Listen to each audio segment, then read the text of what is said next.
Merci d'être là.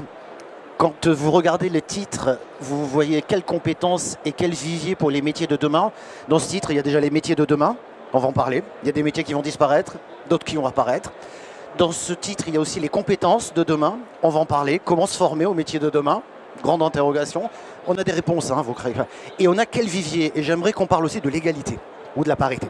Voilà les trois thèmes que j'aimerais qu'on aborde. Mais comme vous le savez, c'est ouvert, dans le sens où on est en train d'explorer, on fait beaucoup d'expérimentation. Je voudrais saluer nos invités tout d'abord. Isabelle Rouen, qui est la cofondatrice et directrice de l'Observatoire des métiers du futur. Bonjour Isabelle, merci d'être là. Merci pour l'invitation. Ça va arriver, je pense.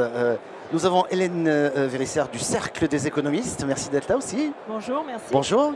Et nous avons le plaisir d'accueillir Marie-Pierre Rixin, qui est députée de la 4e circonscription de l'Essonne.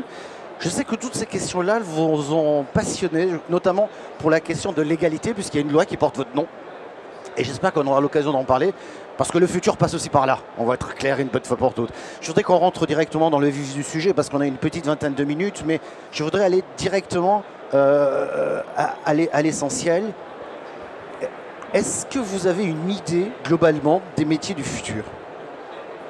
Elle est bonne la question, débrouillez-vous avec. Alors c'est une très bonne question. Aujourd'hui, ce qui change fondamentalement le travail, c'est l'automatisation. La moitié des heures travaillées en France sont potentiellement automatisables en 2023, c'est absolument colossal. Après, la moitié des heures travaillées, ça ne veut pas dire que la moitié des emplois va disparaître. 5% des métiers vont être remplacés par des robots et des machines.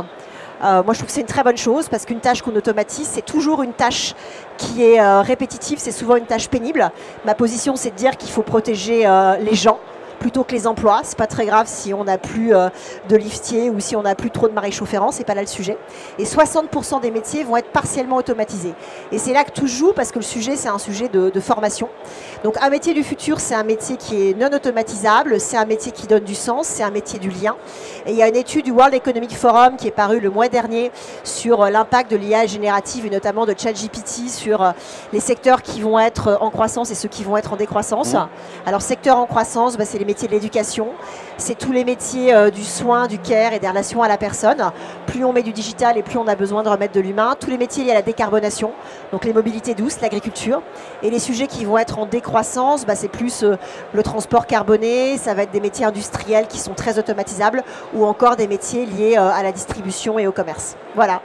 Je vais donner la même question en complément peut-être, parce que j'imagine qu'au cercle des économistes, vous avez plus ou moins schématisé ou analysé ça, non?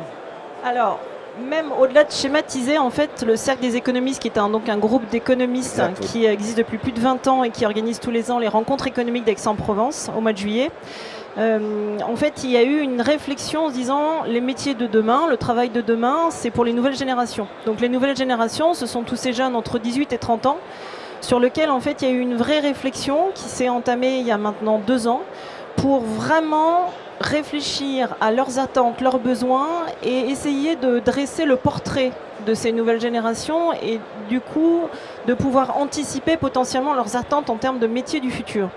Et je pense que, alors moi pour le coup, comme je représente le cercle des économistes, je vais donner quelques chiffres. Oui. Donc issus de cette grande étude qu'on a fait en début d'année et qui nous a permis de récolter les données donc, de toutes ces jeunesses, parce que je crois que tout à l'heure on parlait de jeunesse plurielle, hein, donc vraiment toutes ces jeunesses entre 18 et 30 ans françaises, sur ces 35 000 jeunes qui ont répondu à notre enquête, donc c'était vraiment une enquête assez importante. Il y a eu en fait quelques idées, en tout cas quelques chiffres qui peuvent casser les idées reçues. Typiquement, comme on est à Vivatech, sur les 35 000 jeunes qui ont été interrogés sur le travail, seulement 26% d'entre eux trouvent que l'entrepreneuriat est synonyme d'indépendance. Également, 42% d'entre eux trouvent que l'entrepreneuriat, c'est une inquiétude. Et en parlant d'IA, parce que c'est un peu le sujet aussi aujourd'hui, pour eux, seulement un tiers d'entre eux voient que l'IA peut être quelque chose de positif.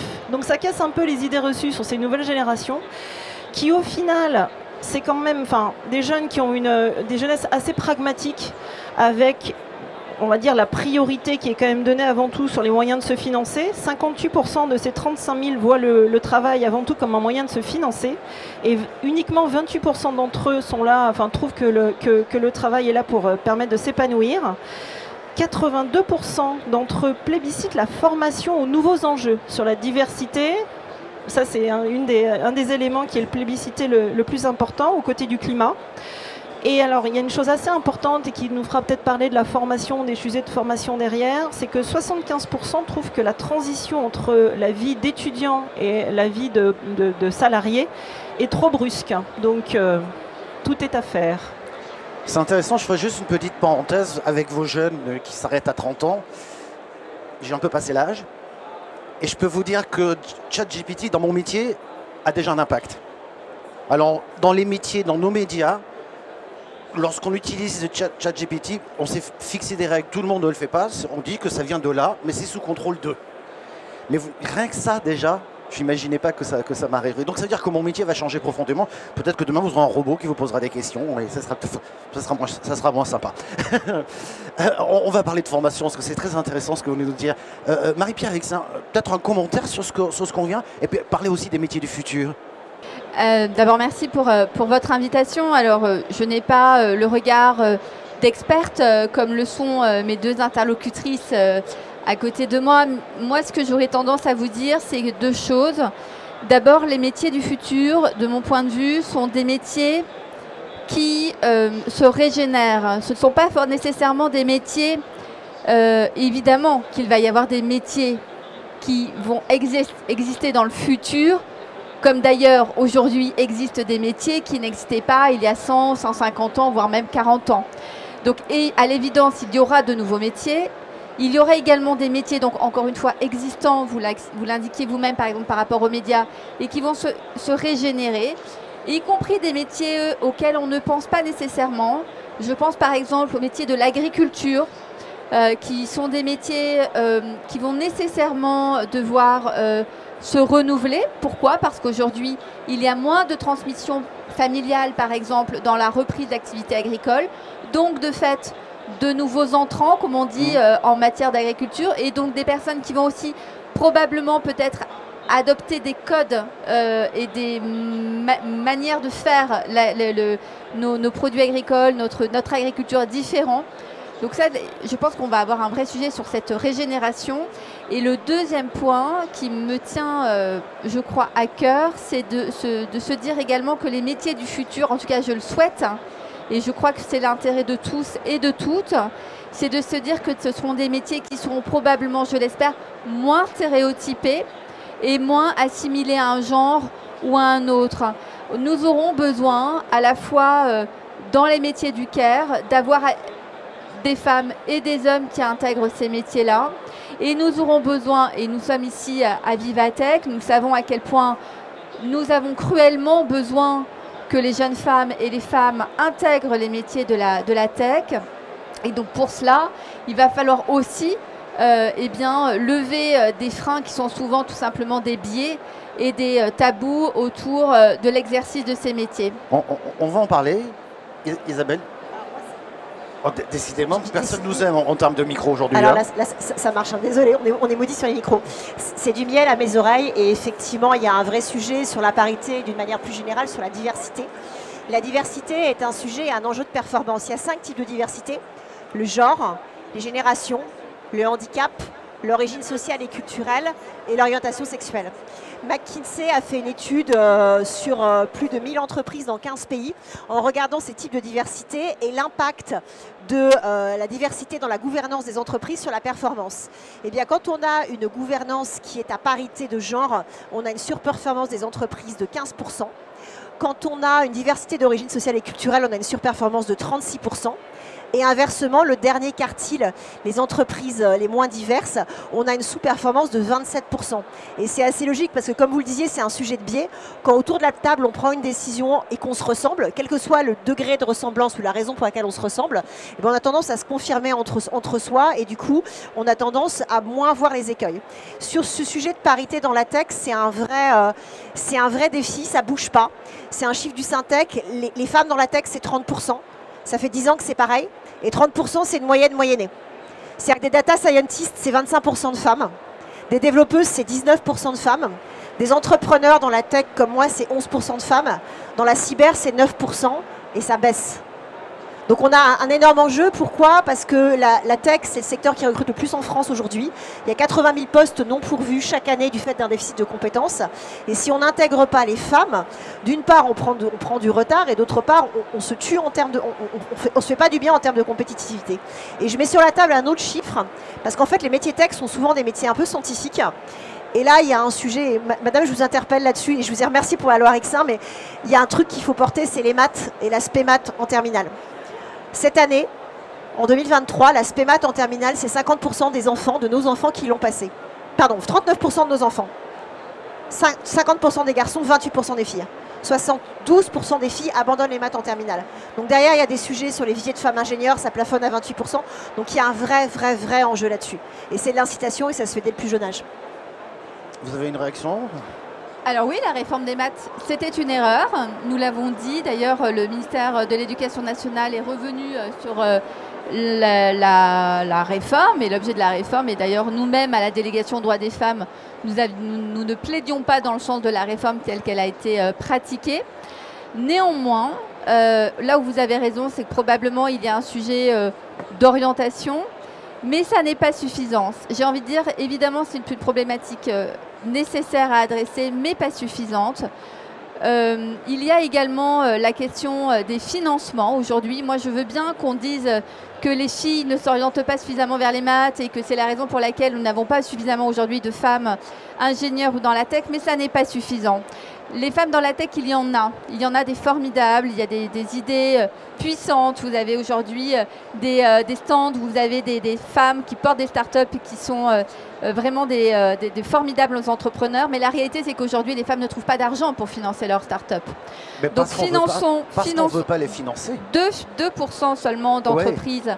Portée de start-up. J'ai eu trop de témoignages de femmes devant une banque, elles ne passent pas.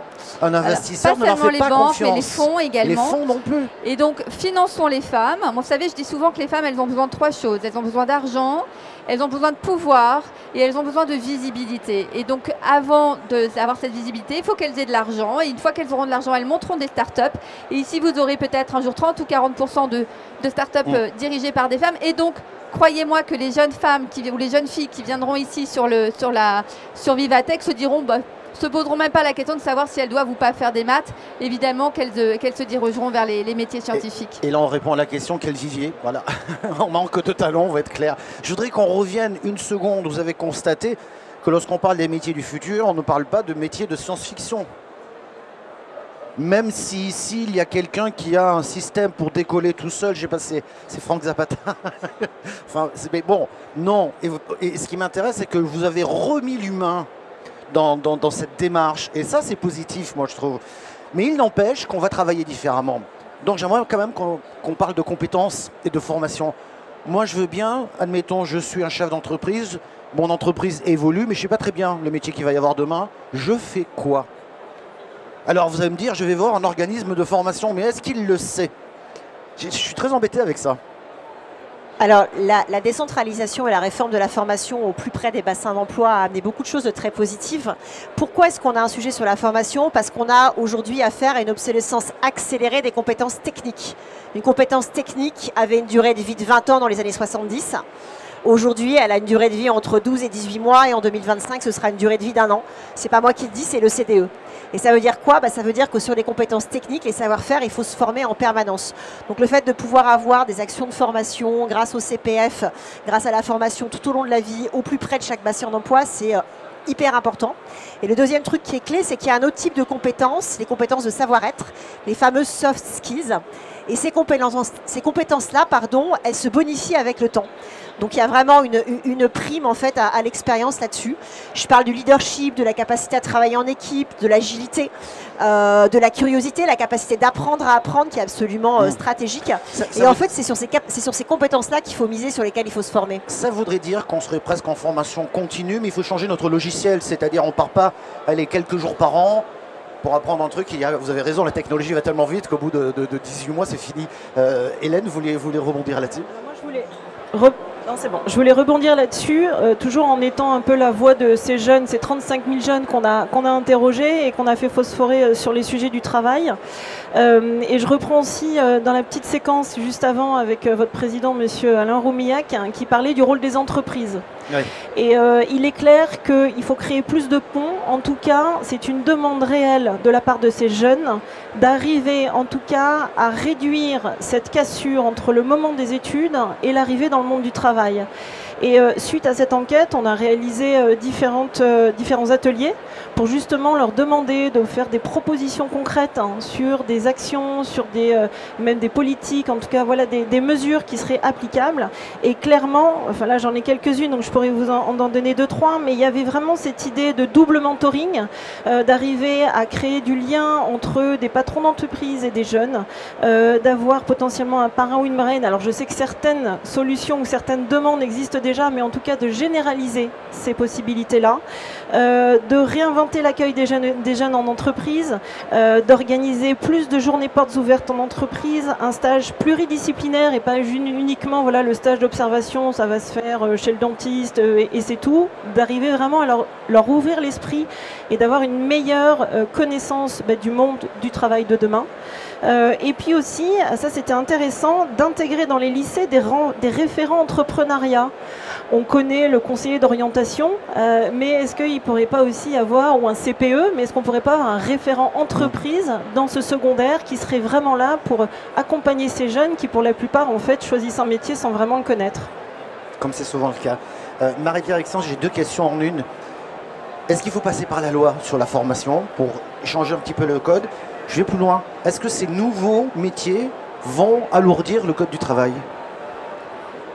Je ne sais pas si les nouveaux métiers vont alourdir le code du travail. Ce que je peux vous dire, c'est que pour avoir moi-même également pris connaissance d'un certain nombre d'études sur la manière dont nous travaillerons demain et la manière dont nous formerons, ce qui est déjà d'ailleurs à l'œuvre, c'est que la formation, ce ne sera pas nécessairement un moment de formation, ce sera de la formation quotidienne, tous les jours. C'est-à-dire que chacun d'entre nous formerons volontairement ou inconsciemment sur de nouveaux modalités, alors que ce soit qu'il s'agisse de compétences techniques ou de soft skills. D'ailleurs, nous le faisons finalement toutes et tous aujourd'hui. Je peux dire aussi que probablement qu'il y aura une formation de pair à pair. On va dire qu'on n'a peut-être pas forcément le temps quand vous dites on se forme tous les jours, ou peut-être qu'on le fait sans le savoir. Bien sûr, évidemment, quand vous êtes confronté à un nouvel outil ChatGPT, pardon, mais la première fois que vous avez utilisé ChatGPT, vous ne saviez pas comment ça fonctionnait, quelque part vous vous êtes formé. Lorsque vous avez utilisé Waze pour la première fois, vous avez essayé de comprendre comment ça marchait Waze, vous vous êtes formé. C'est ce que j'essaie de vous expliquer. Le nombre ici. de réalisateurs de télévision qui sont nés pendant la Covid.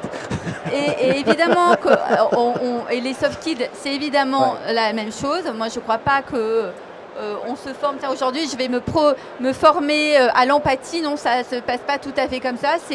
C'est la manière dont on travaille. C'est aussi créer des collectifs.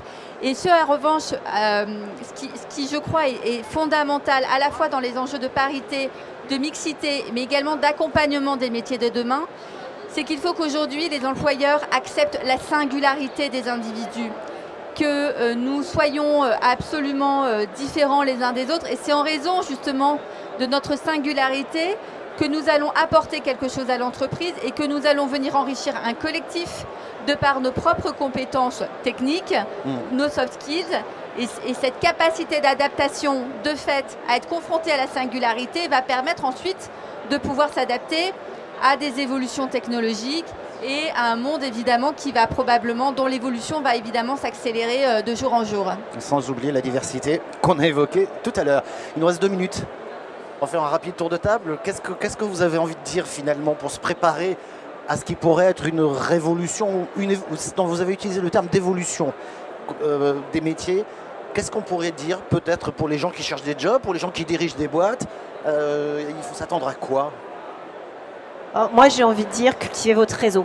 La meilleure façon de trouver un nouveau job ou de rebondir ou de se reconvertir, c'est la rencontre. Il y a plus de 80% du marché de l'emploi qui n'est pas sous offre. Et cultiver son réseau, c'est pas juste se connecter sur les réseaux sociaux et sur LinkedIn, hein. C'est prendre des cafés, c'est aller dans des salons, c'est avoir ce type d'échange-là qu'on peut avoir aujourd'hui.